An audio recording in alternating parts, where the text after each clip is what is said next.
Hello and welcome to On the Corner, the official podcast, pitcherlist.com. I'm your host, Eric Samulski, joined, as always, on this exciting week of baseball. It's Nick Pollack. What is happening? Hi. This is trade deadline week. It is. And I've already changed my ranks because of a trade that just happened. And we have the trade deadline extravaganza later this week. Mm-hmm. It's what I do every single year with Paul Sporer.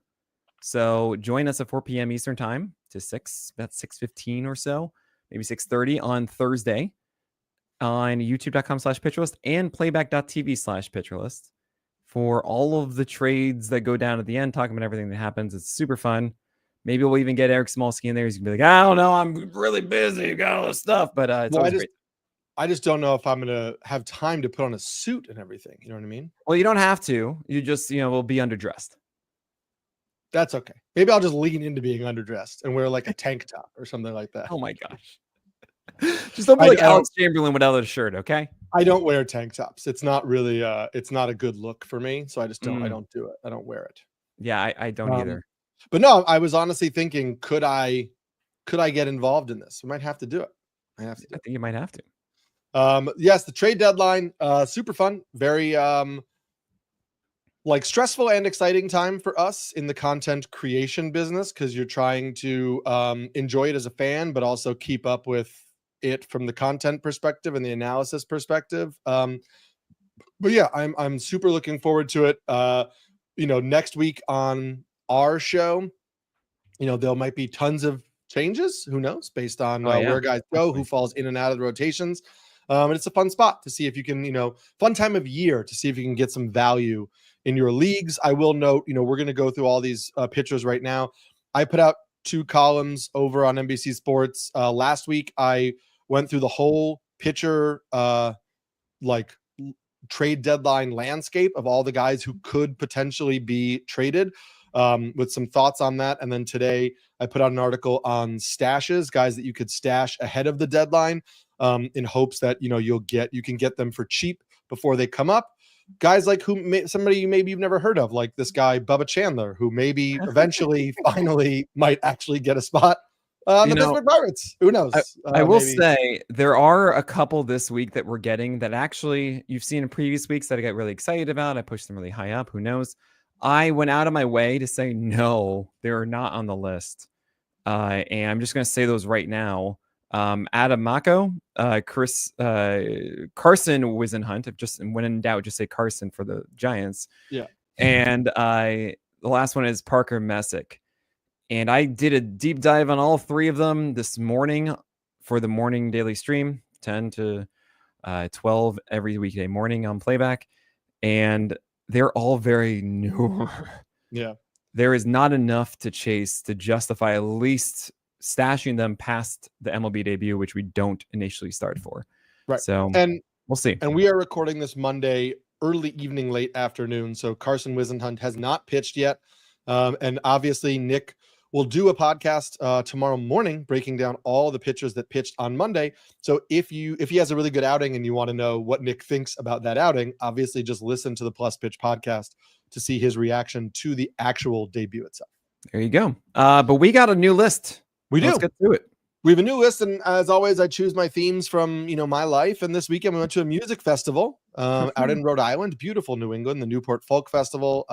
Highly entertaining and enjoyable time. A lot of chaos with a 3-year-old, but he's there and was playing with cars in a tent during most of the festival. But we're going to keep it pretty general, and the theme is just bands, musicians, just general musicians. Music okay, groups. well, okay. So I just have anything about music I can do. Bands, groups. If you don't want to do specifically artists, or if you want to do specifically artists. If you want to do a singular artist, if you want to do a band, if you want to do the band, you could work. No, I don't want that weight on me. Hey, okay. All right. Cool. But I'm very curious who you have for tier number 1. I mean, that's easy. Which is starting with starting pitcher number 1, Tarek Skubal. Number 2, Zach Wheeler. Number 3, Garrett Crochet. Number 4, Paul Skeens. Number 5, Jacob deGrom. What's this tier con? Why is it called that? So here's the thing. We are going to have our favorite artist. We're going to have our favorite. We think they're the best. They're amazing. Totally. However, if you want to say this is the GOAT or not, the one that is always just, come on, they are the kings that everyone is just trying to be. If you don't think that is the Beatles, you are just wrong. I'm sorry. It is one of the most extreme takes I have, but you are wrong if you don't believe that the Beatles are the best band of all time. So there you go. I'll tell my dad. You said that. Your dad says that? Yeah, because it's just, no, it shouldn't be an extreme take. He doesn't. It should just be no. My parents were a big Rolling Stones versus the Beatles couple. It's not a competition. Together. I think some people would disagree. That's okay. I understand, but it shouldn't be. Okay. And these are the 5. These have been the 5 for most of the year. There have been some people that made it the 6 or the 7, but these have been the guys, and they're the guys now. And no, Paul Skeens is not getting traded for Spencer Jones. So let's get those Twitter photoshops out of the way. It's not happening. Paul Skeens, Pittsburgh Pirate. And also, really got to say, guys, be very careful of where you get sources from. If Passan doesn't do it, it's not real. It's just like, it's Passan, it's Rosenthal, and make sure it's the right Rosenthal. Heyman and Rogers, Nightingale are like Rogers on ESPN. Good. Sorry. Yeah, Jesse Rogers on ESPN has some good stuff. Passan will quickly retweet that one. Yes. So, did you see the Alex Cora comment that he made this weekend during the Dodgers Red Sox series? He said that when he worked for ESPN, he confirmed that people just made up trades in the green room so they could talk about them on TV to analyze different potential like trade scenarios. So they were just like, he specifically said the same thing, where he was like, do not listen to trade rumors and stuff on TV because oftentimes they are just made up. Oh my gosh. Yeah. Unbelievable. So don't listen to it until you get confirmation, or like the trade that happened today. We had the beat writer for the Twins reporting alongside of somebody that like, this is what's happening. And those kind of things can be a little bit more relied upon. But yeah. And also I'll just plug it while we're here, over on Roto World, NBC Sports, we do our player updates, our player news page, and we carefully curate that only from sources that we know are reputable, and we say who said it, who's suggesting what. And so I'll just tout our work that like we will not post anything if it's from a source that is not credible enough. And maybe those guys are wrong, and sometimes the John Heymans and Buster Olneys of the world are wrong, but they are usually the more reliable sources of info. Absolutely. Arson Judge. Yeah, Arson Judge. Tier 2, my gosh. Tier 2. I gotta figure this out. Starts with a guy who is often mentioned in trade rumors. It's Joe Ryan. Number 7, Yoshinobu Yamamoto. Number 8, Brian Woo. Number 9, Max Fried. Number 10, Hunter Brown. Number 11, Robbie Ray. Number 12, Carlos Rodon. Number 13, Framber Valdez. Number 14, Tyler Glasnow. Number 15, Logan Gilbert. What's this tier called, and why is it called that? I'm going to go with Led Zeppelin, because, you can see how these guys are obviously aces this year. And also that by the time September comes, you might be thinking, you know what? At the tail end, they aren't as good. Because let's be honest, In Through the Outdoor and is just not quite what you want it to be. There's the album that starts with a P for whatever reason. I can't remember now. Presence, not as good. So hopefully they don't get there. Hopefully not. Wild to me looking at this ranking, because I was in many discussion in the preseason where I said, on talent alone, I think Brian Wu is easily a top 15 starter, but I won't draft him there because I'm not sure of the health. And here we are almost in August, and dude has been cruising and pitching really well all year long. Yeah. I'm looking at it now and I realize that I never did something I was supposed to do, which is move Tyler Glasnow from 14 to either 9 or 10. Okay. Just as a heads up. But Brian Wu was supposed to be above him. And yeah, Brian Wu has just been so good, like Joe Ryan, four-seamers incessantly. Sometimes the secondaries get involved, but that four-seamer is just so good, especially paired with that sinker. He hasn't slowed down. It's been incredible. Yeah, and this is a good example that like we do our best with injuries and trying to avoid, injury plagued guys, quote unquote. And it's never going to be perfect. And we understand if you didn't bite the bullet and draft Brian Wu in a lot of places because of all the forearm, elbow, whatever injuries that he had last year, but he kept pitching through them. And they said the MRIs were coming back clean. He never had surgery. He went on the IL shortly and then would come back. And, maybe that's part of it that, he may always just kind of battle these little things here and there, but hopefully this is the beginning of a healthy and strong career. Yeah, we hope so. And it's the hardest thing we do is predicting volume. Yeah. Speaking of injuries, tier number 3 starts off with an injury returner. It's number 16, Blake Snell. Number 17, George Kirby. Number 18, Christopher Sanchez. Number 19, Shota Imanaga. Number 20, Ranger Suarez. Number 21, Nathan Eovaldi. What's this tier called and why is it called that? Okay, so I'm gonna start now the real fun of this. I'm gonna say this is that band that just put out their debut album, and you were able to catch them before that first album at your local place, and you're just like, yo, I can't believe I got to see these guys. I thought they were pretty good, but now they're even better, and I can't wait to see them take off because like I really feel that second album's going to come out and everyone's just going to be blown away by them. Do you have a band like that for you? I mean, I don't really listen to too many modern ones, but Vola was like that. And you don't know who Vola is. And if you're into good, amazing progressive metal with clean vocals, have I got a treat for you. There you go. You heard it here. Some music recommendations. You tend to be hey, I want to see one start off the IL before I pitch a guy, but a guy of the caliber of Blake Snell, are you just throwing him right back into lineups? It's hard because he didn't go a full 5, but he didn't allow a hit in his last rehab. Mm-hmm. And that feels like, all right, just do it. No hit Blake Snell seems like good Blake Snell. Yeah. And look at the time. It is July 28th. So, someone in the chat said, hey, how are you going to rank the best pitcher in baseball at 16? What's wrong with you?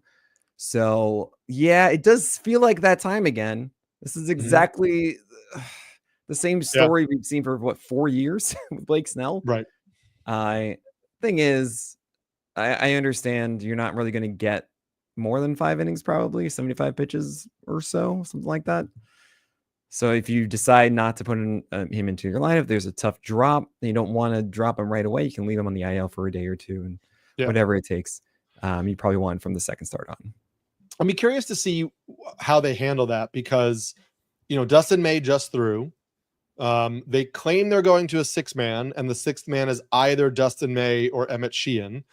But Dustin May is like on the trade block. So it's like if they want to piggyback Blake Snell, I don't know who the clear option is, but they have some guys. So if they want to only throw Blake Snell 4 or 5 innings, they can piece it together from there to get through the game. They still have to piggyback Ohtani. Yeah. So I don't understand. Like they've been going Ohtani and Robleski lately. Is it again going to be that? I don't know if it does kind of make sense to me as a pairing, but I have no idea. Yeah.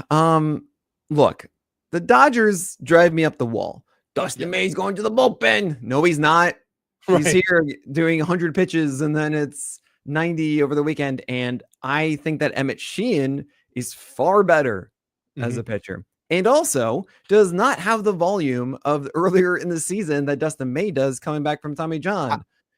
I think Dustin May is getting traded. And I think that's why they were okay. They wanted to showcase him. And that's why I think they were okay throwing him so many innings on Sunday, because they were just like, he's already over his end. We were going to limit him anyway. Let's let another team figure it out. Okay, great. So when I was doing the list, I have this wonderful workbook done by Josh Mockenstern, who essentially helps me with, hey, look, these are guys you need to remove from the list. These are ones that are expected to start this week that you should be aware of and who are not in honorable mentions, all the new things here, the injury guys. It's really a fantastic thing. And pretty much he said, look, you have Emmett Sheehan, but you got to remove him because he doesn't have an expected start. And I sat there and said, no, that's just wrong. I can't do that. So I do have Emmett Sheehan on this list because I sat there and I thought there's no way they're just going to keep going with Dustin May over Emmett Sheehan. So at least we've got that going on. But when it comes to Tyler Glasnow and Blake Snell and Yoshinobu Yamamoto and Ohtani, it's a bit of a mess of like how many innings everyone's going to get. It looks like Yoshi just goes once a week and everything is grand and we're cool. Mm-hmm. Tyler Glasnow should be good moving forward. That's why I did move him up officially to 9. Just so you guys know, above Max Fried. And then Blake Snell should be there, I'm sure, really after like the first 2 starts. Yeah. Maybe the first 3. I know I always say 3, but we'll see. We won't take as much time for some of these other guys at the top, but I did just want to ask you your thoughts on Imanaga. Pretty disappointing start last time out. We know there are homer issues. And we know, like, summer ball starts flying a little bit more.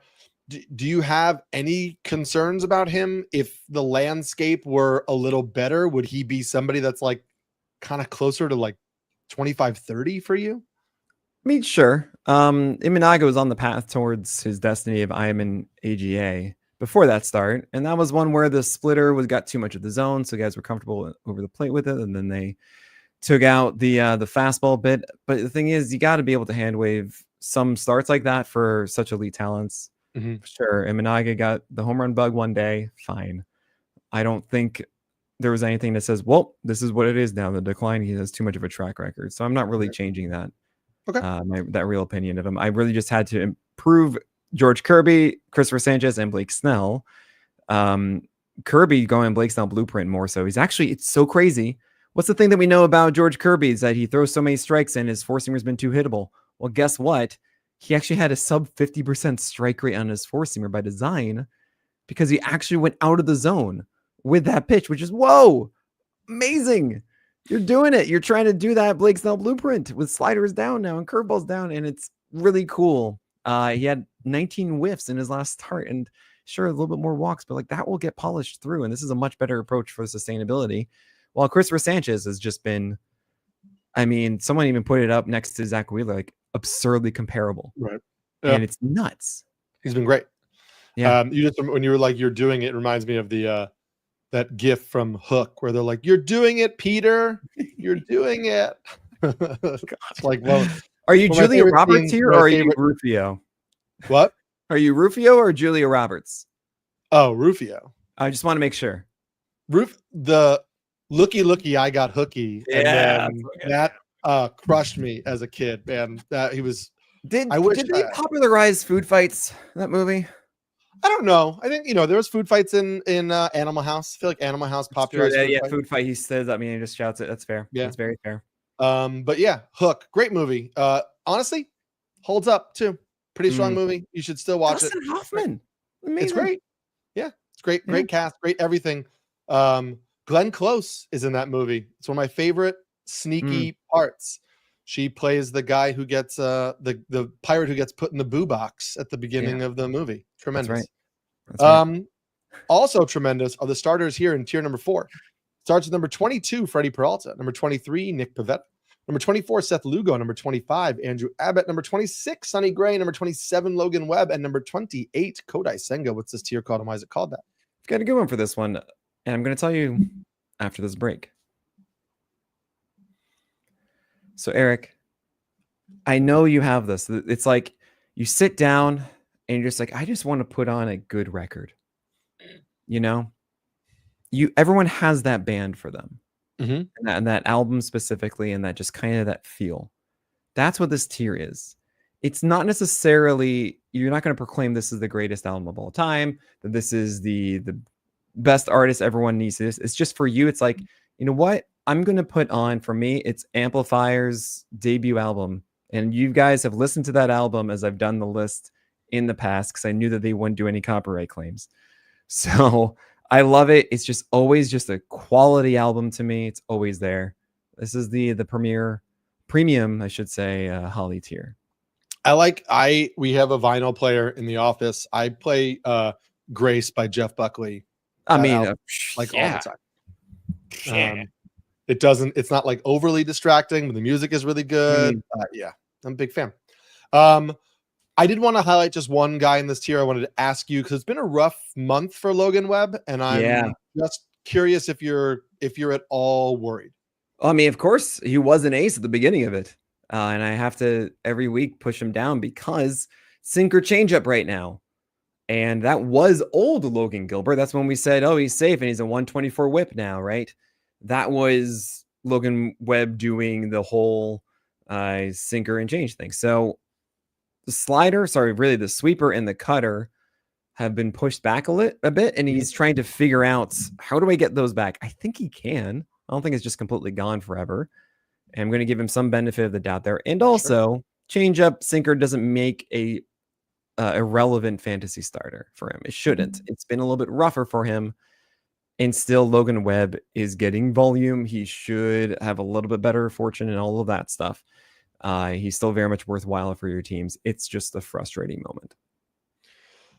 Yeah, and it's I guess it's a moment that we need to just kind of. It's a bad moment for the Giants in general. I mean, they are struggling, and so maybe they'll figure it out, turn it around as a team. Moving on to tier number 5. Starts at number 29, Jacob Misiorowski. Number 30, Mackenzie Gore. Number 31, Spencer Strider. Number 32, Brandon Woodruff.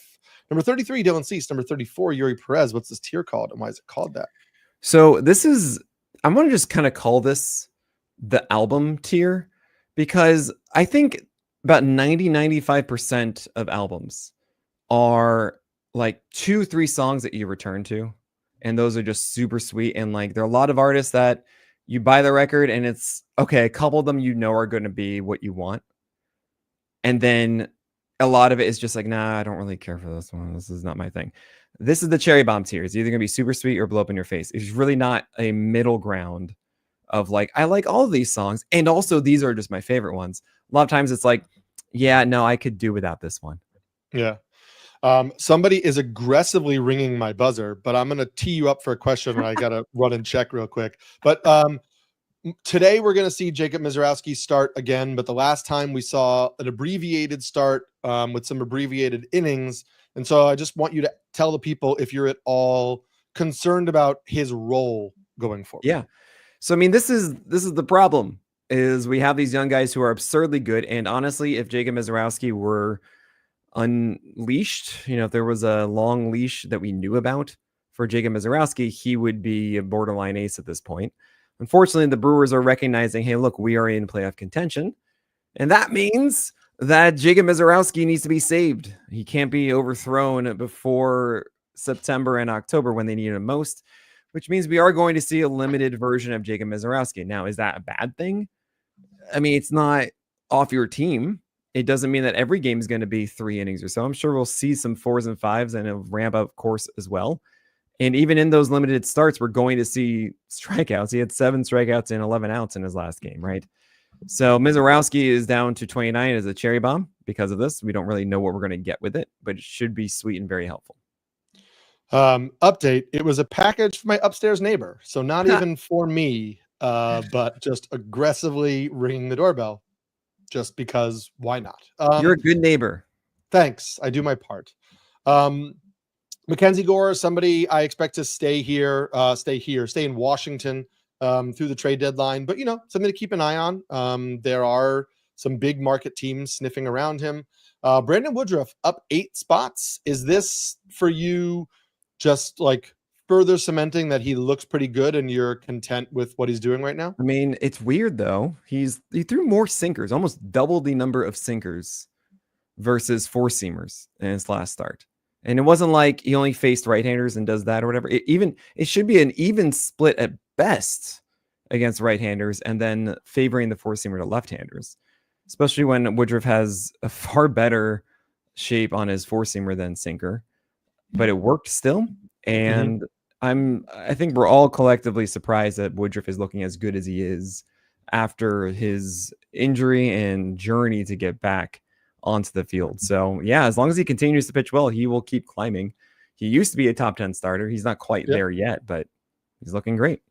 This is a little bit of like the conversation we've been having with Gavin Williams, where it's just the 3 fastball variations for some of these guys is working, even if it's not in the order that you might think it would be based on overall stuff, where you're like, yeah, he's not using his best fastball most often or to establish the strike zone or to whatever, but just having those variations is really useful. And when I wrote that article that came out last week on feel for starting pitchers, the bullpen coach of the Rangers, who used to be their pitching development coordinator through the whole organization, even said directly he thought feel was more important for fastballs than it was for breaking balls, even though we talk about breaking ball feel more often, because you can with good feel, you can turn one fastball into three. And then if you have three variations, you have 6, 9, because you can throw 92, you can hump it up to 96, you can cut it a little, you can give it run, you can jam it in, you can have it run away. Like there are things like that where you see a guy like Woodruff who has that ability. Now he has 3 fastball variations, but yeah, he might throw 196 and then hump one up to, or sorry, throw 193 and then hump one up to 97 and then change how he cuts it based on where he throws it. And all of a sudden you have 5 fastball variations. Okay, so I just want to clarify this. Are you saying pump it up to 97? Or are you saying a different word? Man. Are you saying a different word, right? I'm saying a different word. Because that's what you say. That's just a term. I guess I understand the graph. You know, you're adding a hump to the graph. I know that. It's just I'm used to hearing pump.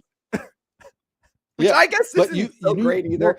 But you weren't a big fastball velocity guy. But our coach in college used to just excuse you, Eric. Used to always be like, I threw hard in high school relatively. Okay. Yeah, not hump that one up, man. Get behind it. Yeah. I mean, I totally understand though that philosophy. And actually, I was thinking about this. Oh, I meant to send this in the Discord and publicly, and I completely forgot until right now. I have a philosophy very much that the best 4-seamer. I mean, what is the best 4-seamer location to the same, or just in general, would you say? What do I think is the best 4-seam location? Yes. If you had to say, if I could throw this to this spot every single time, what is it? Up and away?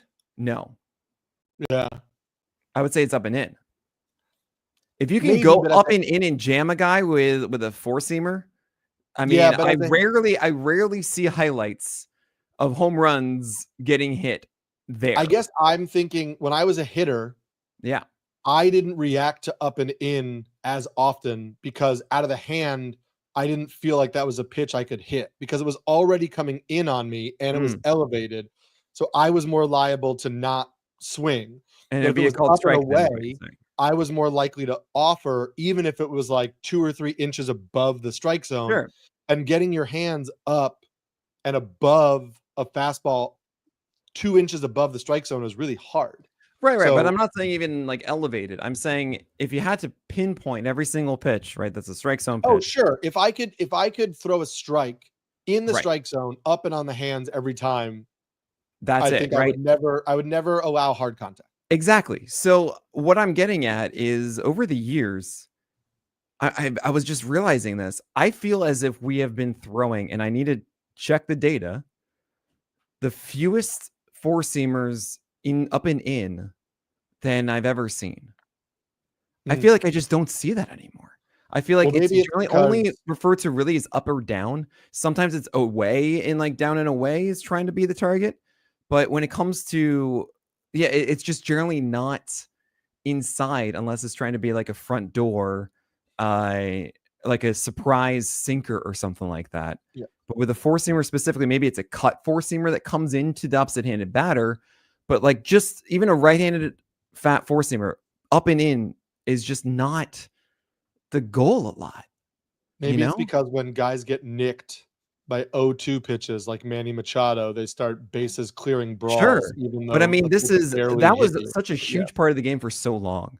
It was just like, I can't give him the inner half. You know, I gotta get him off the plate. I gotta make sure that's mine so he's not leaning out away. And as Cashew's tail is gonna go over, yep, they're okay. Over the camera. Okay. I was like, I think I just saw something. Yeah, there. Okay. Hey, she's coming into my lap. It's fine. It's fine. We're hanging out. So this is just a thought I'm having right now of, I remember Irvin Santana. I know this is a complete tangent, guys, but Irvin Santana in his ridiculous year of like 2017 or something with the Twins, it just made no sense. Maybe it was with the Rangers even. I remember watching this and going, what is going on? And I sat down and watched the game, and what he did beautifully against this left-handed lineup, he threw every single four-seamer up and in. Every single one. And I was like, well, all right, there you go. That's a skill.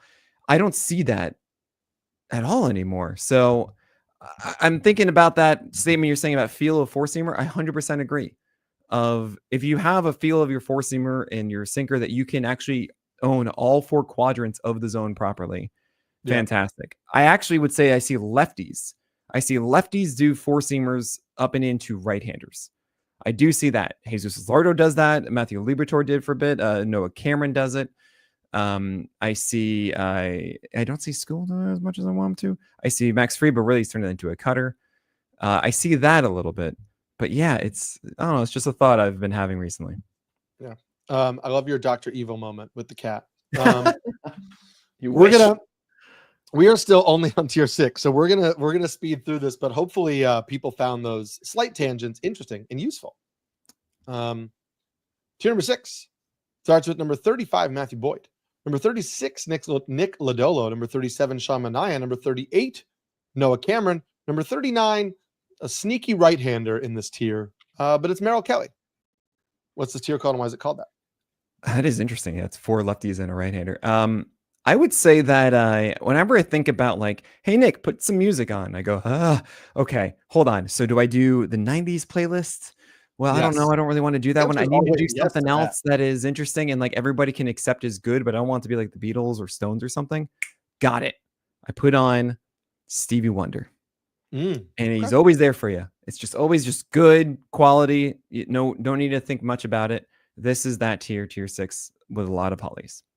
Yep. I like all these guys. They're all pitching well. Excited to see where Merrill Kelly goes because I don't think it'll be Arizona. But yeah, I would happily be rostering any of these guys. Noah Cameron, still here, still around. Maybe Cole Reagan's will be back one day. We'll see. Tier number 7. It's a small tier. Starts with number 40, Jack Flaherty. Number 41, Jesus Luzardo. Number 42, Chase Burns. What's this tier called and why is it called that? I mean, this is pretty easy. This is an exciting one. It's a 3-piece, and they had a massive moment, and it wasn't for long, and it should have been longer. And we Blink-182. Oh no. This is Nirvana. Oh yeah, that's fair. Well, yeah, okay. Yep. This is the Nirvana tier. Yeah. Listen, I just want to the narrative going around on Twitter about Jesus Luzardo tipping pitches. I just think we don't have the evidence to suggest that he is. And also this idea that Alex Cora was signaling pitches from the dugout to the second baseman who was relaying pitches to the hitter, which is what was, going around after Luzardo's to the guy on second? To the guy on second or the second baseman? No, to the runner on second. The runner on second. The narrative was that Alex Cora saw something in the delivery from Luzardo that he was tipping to the runner on second, and the runner on second would relay to the hitter. And if you think all of that could happen in the time that Luzardo started his motion, and the hitter would be able to see all of that and then also pick up the pitch and swing at the pitch, I just don't know what to tell you. That's just, it's not feasible that relay of information is happening in the time it takes him to start his stretch to deliver a pitch home. This is really that simple, guys. He had 2 earned runs and had 2 outs, Luzardo, and he allowed a grand slam. Okay. And then he got the next guy out, and that was his game. I mean, that's sometimes like I understand it was like 5 walks was in there too. Trust me, I understand. I think about this constantly of how our perception of success and failure is with starting pitchers. And when it's such a big swing on one pitch, it doesn't seem right to me. With Luzardo, I think he's more home run prone is really the issue in general. Just that it's just how he's always been. And the sweeper is still better than he was in the past. But we've seen the changeup and that was a really, really bad 1-1 changeup. Like, you can't throw that, Luzardo, right? That's what we should be talking about, I think. Yeah. And that he's still very much prone to that. So unfortunately, that's the case. Do I believe that Luzardo is going to still have the same strikeout rates that he's had? Yes.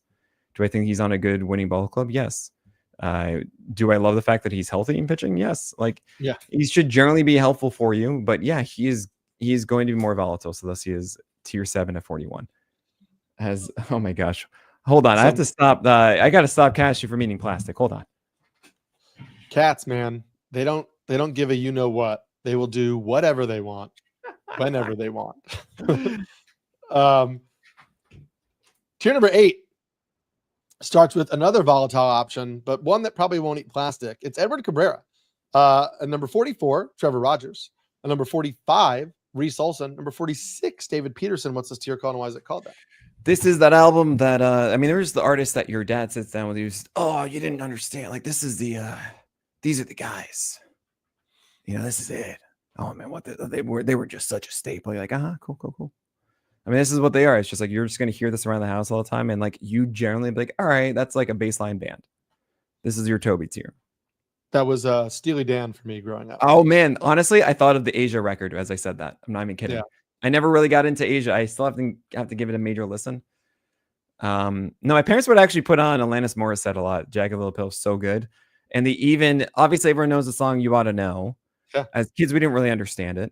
But I do remember that anytime, they curse in that song, were you thinking of me and my parents in the car would turn around and smile at my sister and I and say, hey, so we never heard the word. And I didn't know that was there until I was like 18 or something. Love it. Yeah. That was I loved that album growing up. So yeah, props to Alanis, props to your parents. Props to Edward Cabrera, who's up 28 spots. I think a lot of this, I assume, had to do with the fact that we weren't sure if he was going to be healthy because he left the start before with a shoulder injury and they said he was fine, but we were like, is he fine? And then he pitched and looked fine. And so I guess he's fine. Yep. It's also the fact that I think that he's going to be on a different team by the time he pitches next. I think so too. And reports today, again, we'll see, but the Mets are reportedly very interested.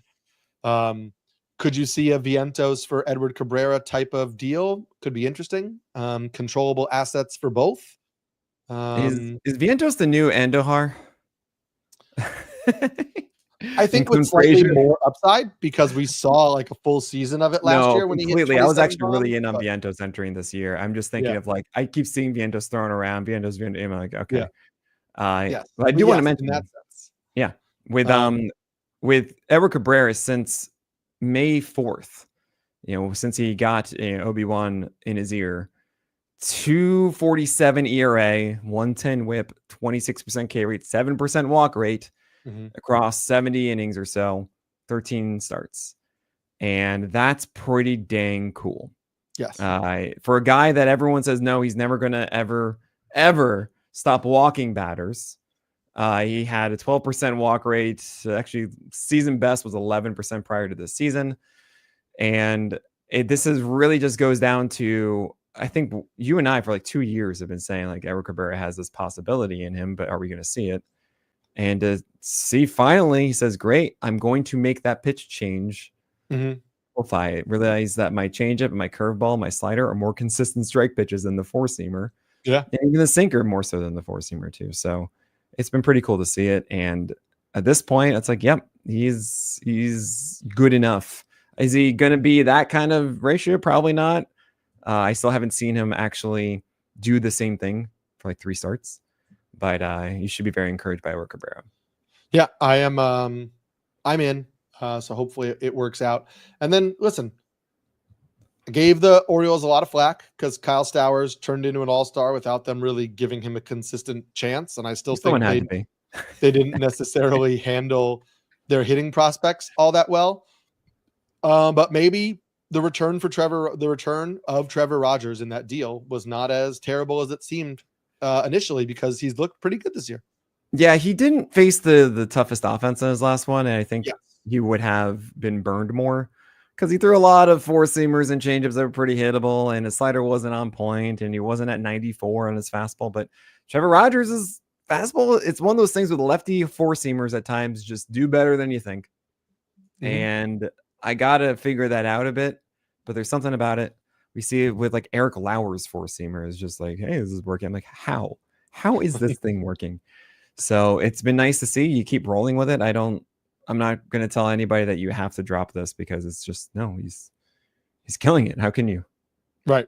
But I don't, I agree with you in tempering expectations of like this. It isn't necessarily maybe the 2021 version of him that we saw. No, absolutely. In terms of his raw dominance. We have some guys who are turning back the clock in tier number 9, but we'll get to those guys after this break. Tier number 9 starts with number 47, Ryan Pepio, number 48, Luis Castillo, number 49, Kevin Gossman, number 50, Zebby Matthews, number 51, Will Warren, number 52, Shane Baz, number 53, Max Scherzer, number 54, Cam Schlittler, and number 55, Lucas Giolito. What's this tier called, and why is it called that? So, if you guys don't know this, my dad was actually a music engineer for about 25 years, and he has a lot of stories of all these different people he worked with. And it was one artist on a very famous album. My dad happened to be just an assistant engineer, one of not really a major role in it at all, but just was helping with the album. And he finally got a break after like 14 hours doing this. Finally got like a break. It was a relentless day, and he still had more to do. And he went to the bathroom for a moment to do this, and all of a sudden, Madonna is banging on the door saying, "Time is money, and the money is mine." That is what this tier is. This is the one of the, like, they are going to be a star tier, but then you're kind of like, do they deserve it? Well, Zebby Matthews deserves it. Just say that. Yeah, I want him to. I really do. The thing about Zebby is that he doesn't quite have the third pitch solidified, and the command of the four-seamer, the control is good. The whole approach and everything to it is not overwhelming yet. But you really do want to believe that 97 plus, that slider is just good enough, and he turns into like a Chase Burns, Jared Jones, Spencer Strider kind of arm. Yeah. This is why we talk about not overreacting to first start off the IL, especially when it's in Coors Field. And as you pointed out with the Jesus Luzardo thing, when multiple runs are scored, they're inherited runs that are allowed by a reliever as well. And they come in a bunch. But yeah, I've been in the bag for Zebby Matthews. I'm still a believer. He has a rotation spot for the rest of the year as long as he remains healthy. And so we'll get a good run to see what he is up to. Shane Baz, one thing I noted, I had that game last night for blurbs for Roto World. And I noticed that, at least according to StatCast, the changeup was over 2 miles an hour slower yesterday, with 2 inches more vertical break. And just putting that out there, just in case it's a pitch he's working on, we know that he is kind of searching for those ancillary pieces. It's been the cutter as the bridge between the curve and the four-seamer. That changeup hasn't been anything really special. It wasn't great in this last start, but it's like, okay, is he trying to deepen the arsenal to become a little bit more well-rounded? And so that's something I'm keeping an eye on in these next few starts, is just like, is that actually a tweak that we're going to see become something? Right. Yeah, that's a really good point with Baz. And for me, I just want him to get his curveball lower more consistently. His four-seamer was really good in this one, and the results were fine on the curve, but it wasn't a true Blake Snell blueprint that he should be having. At least he got a lot of strikes in the cutter, which has been helping. Yeah. And 11 Ks last time out for Max Scherzer. Oh my gosh, Max Scherzer. He has a tough matchup next, but man, Scherzer that's like 2 straight starts of a lot of strikeouts. Slider, change, four-seamer. Really, the four-seamer and the slider are really killing it at the moment. Winning ball club, clearly. Yeah. Don't overlook Scherzer. Yeah. When we thought he was healthy to start the year, I said that he's never really been bad when he's on the mound. And as long as Scherzer is healthy, I think you'll get something valuable from him. Unfortunately, he has not been healthy pretty much all year, but now we're kind of starting to see it. And so, if you were able to scoop him, good for you. Another veteran leads off tier number 10. Number 56, Justin Verlander. Number 57, Ryan Nelson. Number 58, Yu Darvish. Number 59, Joe Boyle. Number 60, Gavin Williams. Number 61, Tanner Bybee. Number 62, Quinn Priester. And number 63, Yusei Kikuchi. What's this tier called and why is it called that? Okay. This one's called Oingo Boingo. And you're like, what is that? That is the band from Danny Elfman, the composer of the Simpsons theme and Beetlejuice theme, and very, very famous composer. And the reason for that is this Nightmare Before Christmas. Yes. Yeah. Oh no! What? Oh no! Wait, hold on. What? No! Oh my God! What is it? Cody Stavenhagen, who covers the Detroit Tigers for The Athletic, reports that Reese Olson is out for the season with a shoulder strain. What? Wait! So many emotions. Okay, Reese Olson out, which means that Troy Melton is in the rotation after the acquisition. Well, okay, so perfect timing. He's in this tier. Anyway, Oingo Boingo makes me think of Simpsons, which makes me think of the school bus, which is the Frizzle tier. This is the Frizzle tier. This is the Magic School Bus tier. So it's just kind of wacky kooky. That's an absurd reference that I'm sure very few listening know that band. And yeah, the Frizzle tier leading with Justin Verlander, who gets the Pirates twice now. And even before the Atlanta start, I liked what I saw against the Jays. And I said, man, he's at 95 with good command of that pitch and the slider coming in hard. I kind of still like him for even against Atlanta.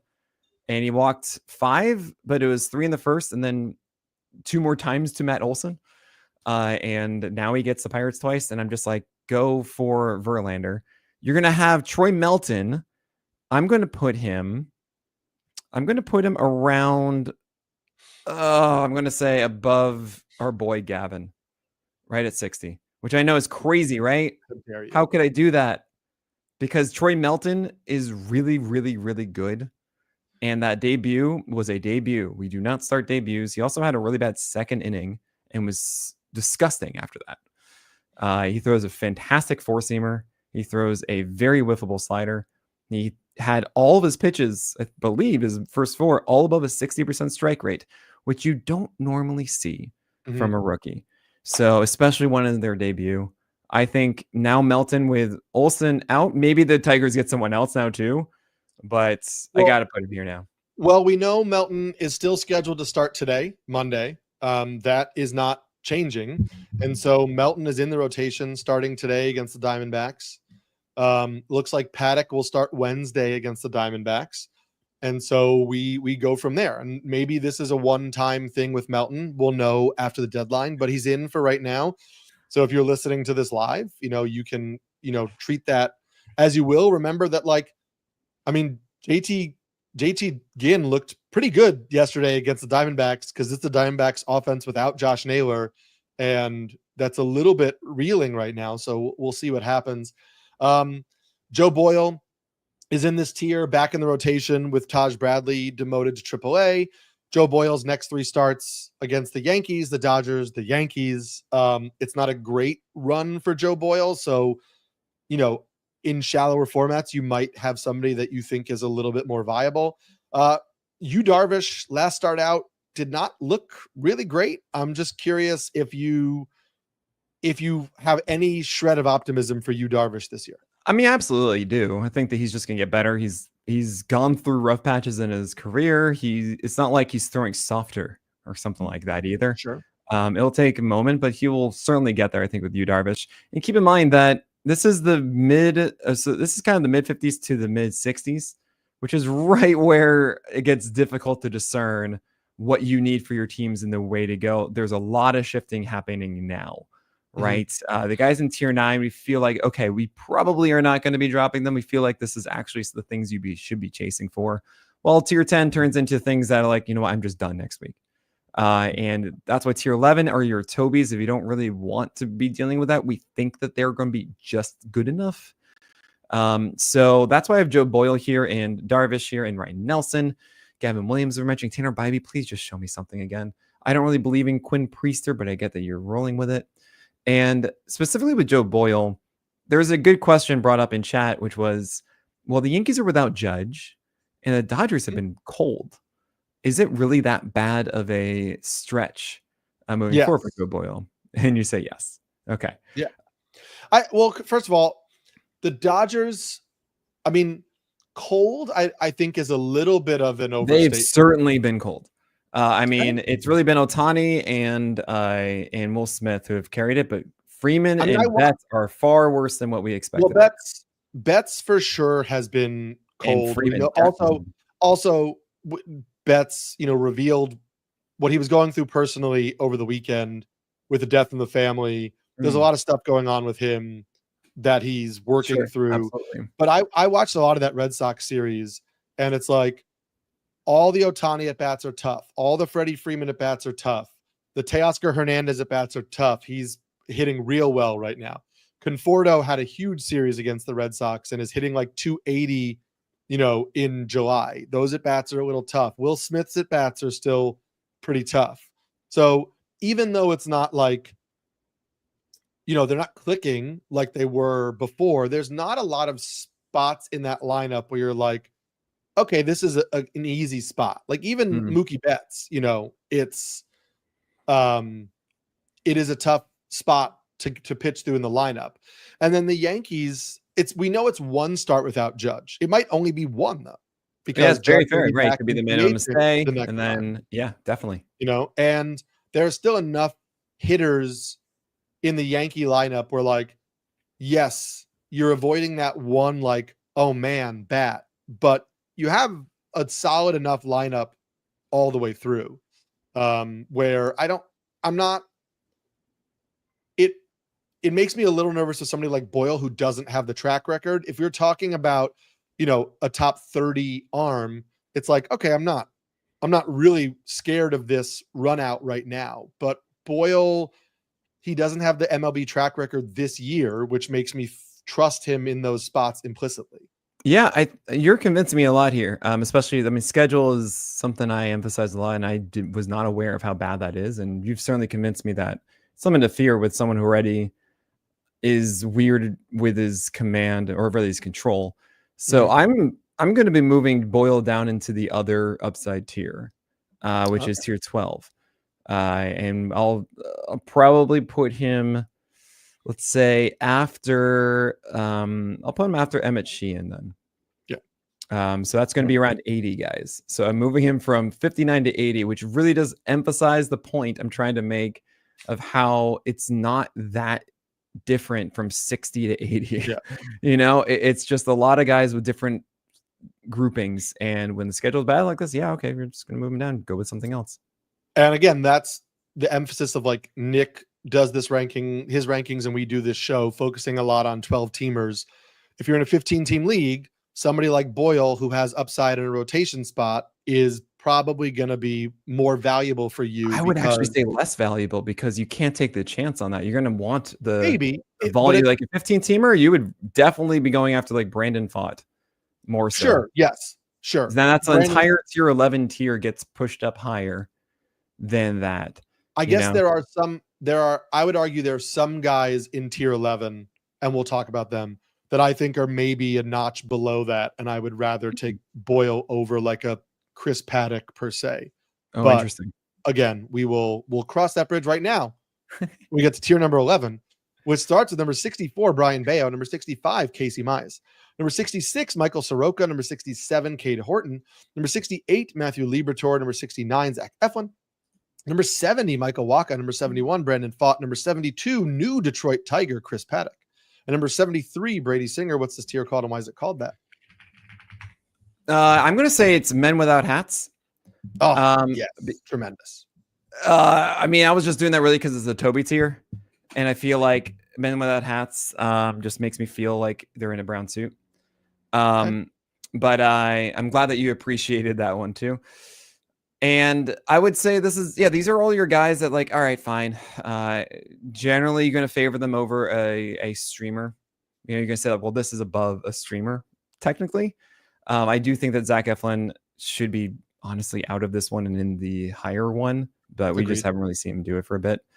And Casey Mize and Chris Paddock on the same team is just so funny to me. because Eric, I think I've said this many a time. I've gone them mixed up in my head just because they do pretty much the same thing, but Mize does it a little bit better and has been for a winning team. But now they're on the same team, Eric. And it happened right as we were about to record. Chris Paddock getting dealt to the Tigers probably was because they knew about Reese Olson.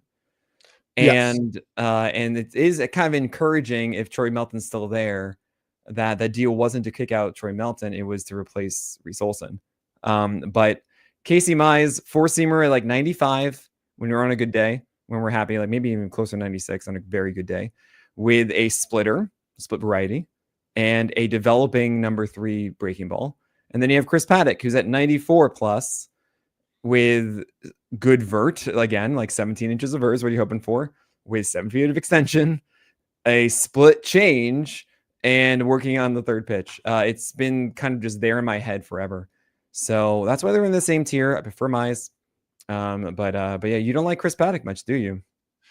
I don't not. It's not that I don't like Chris. You don't Paddock. like him at all. You just hate him. I'm sorry. I would put him more in tier 13 would be where I would place Chris. Tier 13 is your streamer tier, though.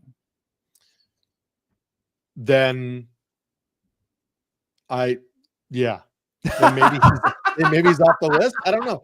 I don't. So he pitched well against the Dodgers, right? It was 4 seamers up, changeups down to the lefties. He did good. He did everything you need him to do. He had a nice game against them. He's on a winning team now. Yeah, he's fine. I guess. I think he's fine. I'd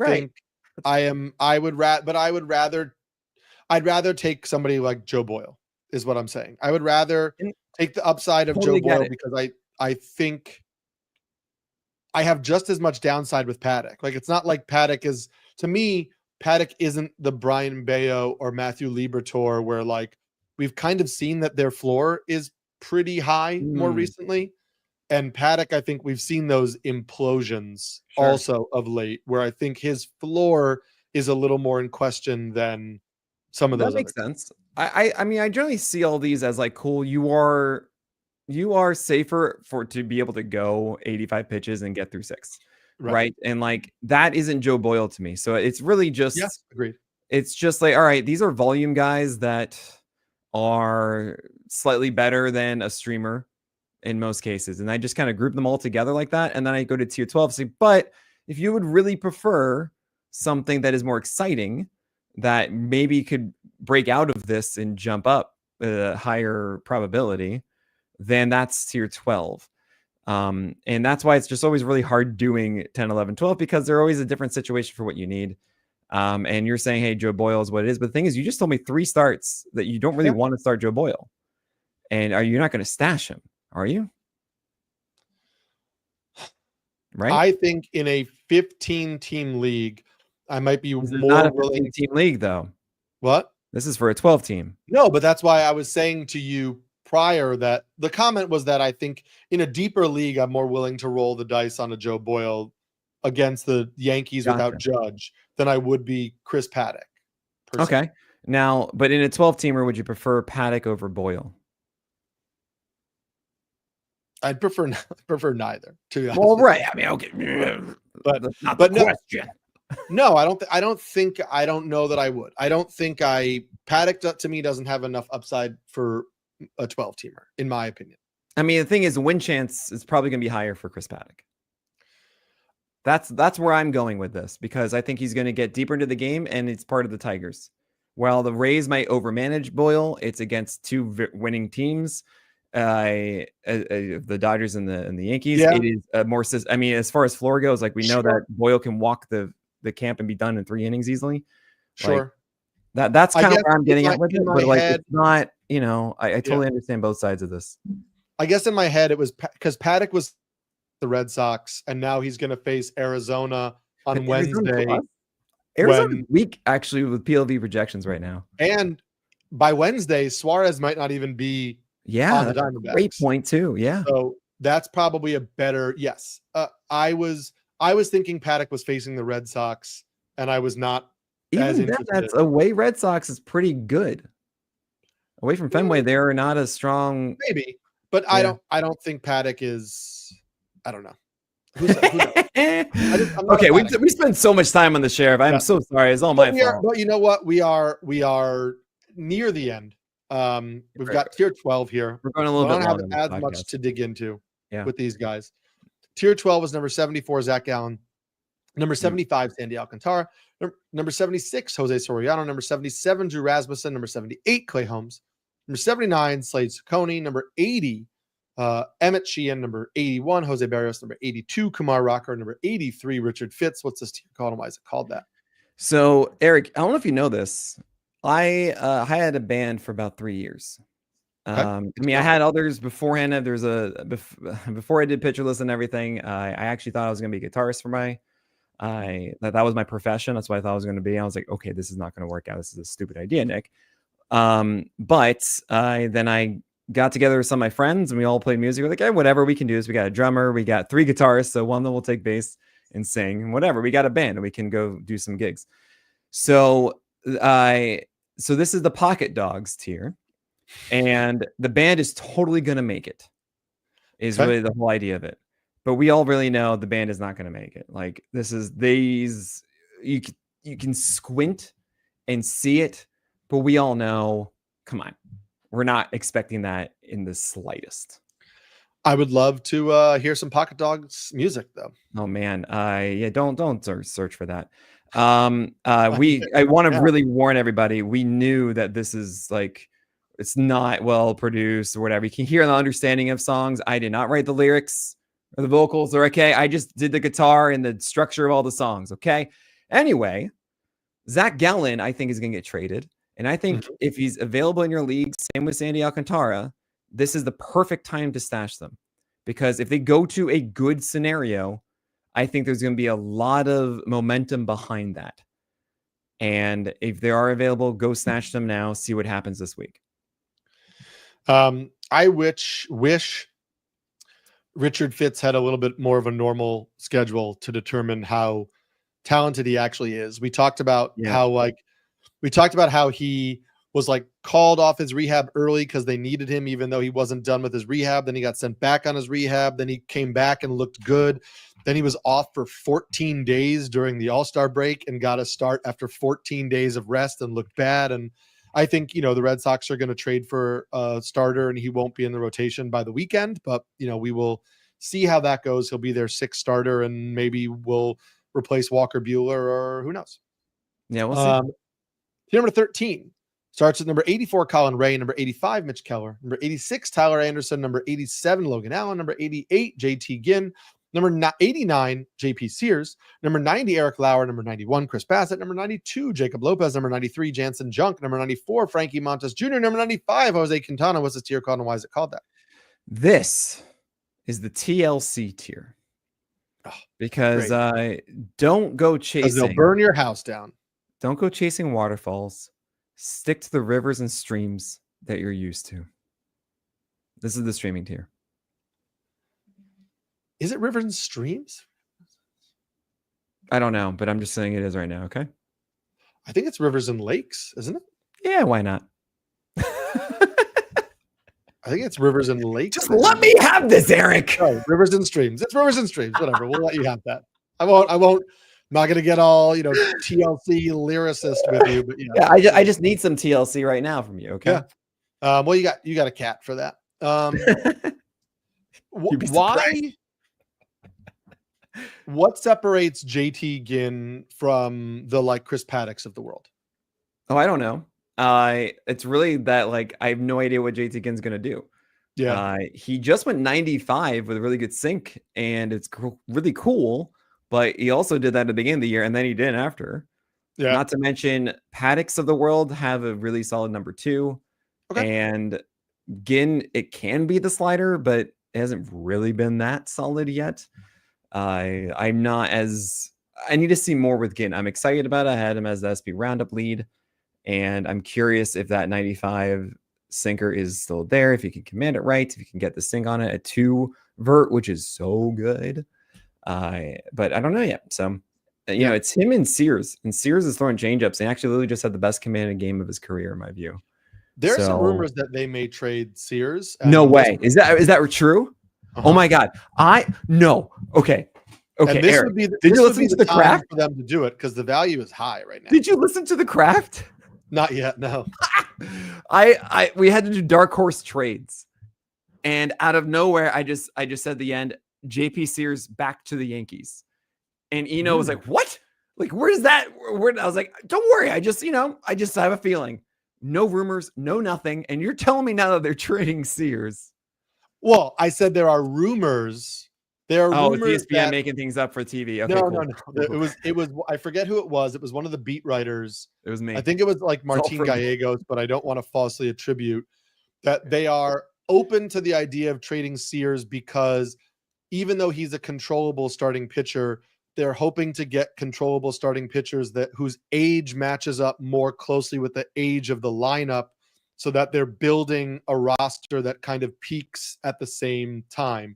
Really, it's probably just them saying, let me get somebody who's cheaper because arbitration's coming. This is why I said it with JP Sears. Like arbitration's coming. They don't want it. That's why I said this. Basically. Oh yes. man. That's what it is. Oh, honestly, if it goes to the Yankees, I'm going to freak out. They could use it too. Carlos Carrasco gone. He's not the most expensive one. They needed something like, JP Sears. We like this. Yeah. But yeah, Ginn is something to watch. I just kind of enjoyed all the ground balls and stuff like that and the general approach. And I think one or all three of Luis Severino, JP Sears, and Jeffrey Springs will be moved at the deadline. And so I think there's a rotation spot. Okay, so the Severino thing I've ranted about before because that's just ridiculous. It costs too much is the only issue I have there. Well, Springs, I could see them trading. Yes. And we just talked about Sears too. So we'll see how that goes. Yeah. Final tier. Number 14. Tier number 14 is number 96, Jack Leiter. Number 97, Adrian Hauser. Number 98, Bailey Ober. Number 99, Troy Melton. Number 100, Joey Wentz. What's this tier called and why is it called that? So I got to clearly change this because I got 99 Troy Melton there who's not there anymore. Well, I have a person that you could add to the list. We'll get to that after the end of this tier. Oh man, there are a couple that I could. But you can certainly send me your recommendation. I'm very curious. I would say this one is that busking tier. Okay. This is like, you know what? They're trying to make it happen. They're trying to showcase that, and maybe you want to give them $1. Okay. I'm curious to see where Adrian Hauser gets traded. He's looked pretty good. Bailey Ober, I am in on. I'm stashing him in a few places. He's going to come back against the Red Sox this week. But I really do believe that the poor stretch we saw from Ober was connected to this hip inflammation, this impingement. They've talked about it openly. He talked about it openly. I know some people are like, well, he was only throwing, sitting 90.5 in AAA. And it's like, yeah, he's a 30-year-old veteran in a AAA rehab start. He's not gassing it up to 100% velocity. He's just trying to look good and feel good and focus on the command and whatever. Look good and feel good. I say that every day when I put on a nicer shirt than the typical. I mean, right now, look at this. I'm looking and feel good. Look at this one. This is the Pitcherless Stats shirt. It's a great high quality. CSWICR PLV. Yeah. Troy Melton, you mentioned moving up. So with Troy Melton already on the list and moving up, and Reese Olson coming off the list, my recommendation to add on to the list is a guy who is projected to start this week, but not confirmed to start this week. I don't do that. But I don't do that. Everything tells us he's going to start this week. I don't do that. It's Nestor Cortez. I don't do that. They have to be confirmed. He's coming off the IL. They have to be confirmed. I'm sorry. Has Bailey Ober been confirmed? Yes. You sure? Yes. I've seen confirmation about Bailey Ober. Because he's not listed as confirmed on RotoWire. I don't know. I want to tell you. I've been told that Bailey Ober is confirmed for this week inside my workbook. Okay. Well, let's say Nestor Cortez gets the Nationals. Then he would obviously be on the list. Roughly where? I'm actually going to move Bailey Ober up into tier 12, and I'm going to have Nestor Cortez there as well. Okay. That's your kind of like hipster take a chance, whatever tier. Okay. I'm surprised you had nothing. Yeah, sorry, go ahead. I was just gonna say, just as a way for us to kind of like hit news, are you at all interested in any formats in Eric Fetty, Carlos Carrasco with the Braves to making this list for you? Here's the thing, Eric. You didn't. I was gonna say is that you skipped over the important one of this tier. Oh yeah, the Atlanta pitcher, Joey Wentz. Joey Wentz is 100. Yeah. Okay. And this is the funny thing. And here I am in Tout Wars. I have 2 RP spots. Okay. My whole strategy has been, as much as possible, put in relievers into that spot. I had Jackson Joe before. God, done. Okay. I had Landon Roop doing it for a while. All of a sudden, oh no, he's gone. And my backup, which is Felix Bautista. So here I am. I'm like, oh no, I need to get a reliever because I have Drew Rasmussen in there already too. I had a lot of these options. And all of a sudden I got none. I chose Joey Wentz. And I know that sounds ridiculous, unbelievable. But I thought Atlanta is going to need all the help they need in that rotation. Joey Wentz is in there. He finally has his opportunity. If you don't remember, last year he actually had some very good moments. True. And when he showed up this year, it's been like 4 innings at a time, 4, and then he got a little bit further in the last one over the weekend. He's actually had more strikeouts than you'd think because he's leaning so heavily into this. It's really a slider. They're calling it a cutter. It's a slider. And I kind of dig it a little. Like it's not incredible. It's not, oh my gosh, every 12 teamer has to have Joey Wentz. But when I needed a random reliever, and I'm sorry, Rick Graham, but I'm just not going to do it. Okay. I needed a sparp. All right. Starting pitcher as reliever. Joey Wentz is my guy. And I thought you said let's see what happens. I thought you said you needed a spark, and he was your spark. He lit it on fire. Spark. Yeah. Yeah. That's the one. I gotta think about who the guy I'm going to add. It might be Jeffrey Springs at the end of the day. Might be some sunshine and rainbows for him there, but I don't really want to. I'm sure I'm going to find something. Maybe Patrick Corbin deserves it. How about Taijuan Walker against the White Sox? Don't you dare. You're going to come in here. Yeah. And suggest to me Taijuan Walker. Yeah, against the White Sox. I am going to suggest that. Eric. Just telling you. That's my suggestion. He haunts me. He was supposed to be out of this rotation about 5 times by now. But he's not.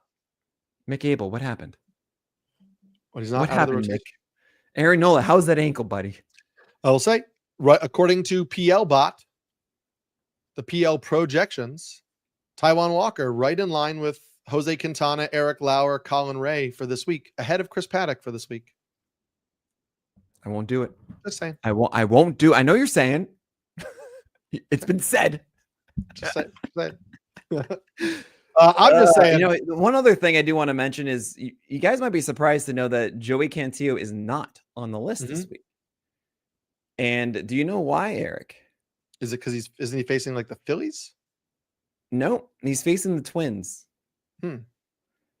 Yesterday, he was down 2.7 ticks on his fastball, while all of his pitches returned under his 60% strike rate. Nothing eclipsed it individually.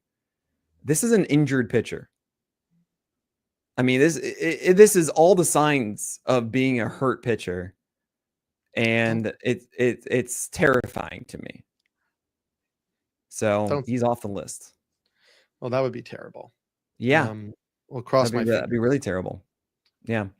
Anyway, I will find Mr. 100. I will find that man, and I will wait patiently until next week, when we continue to cover this list, including all of the guys who are moved at the deadline, could reshape some of the lists.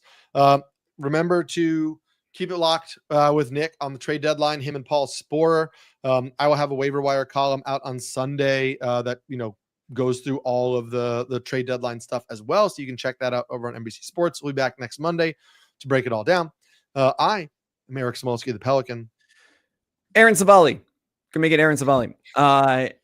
Or Mitchell Parker. We'll see. I'm Nick Pollack, the Lion. Now I'm going to go find Nick's music on the internet somewhere. No!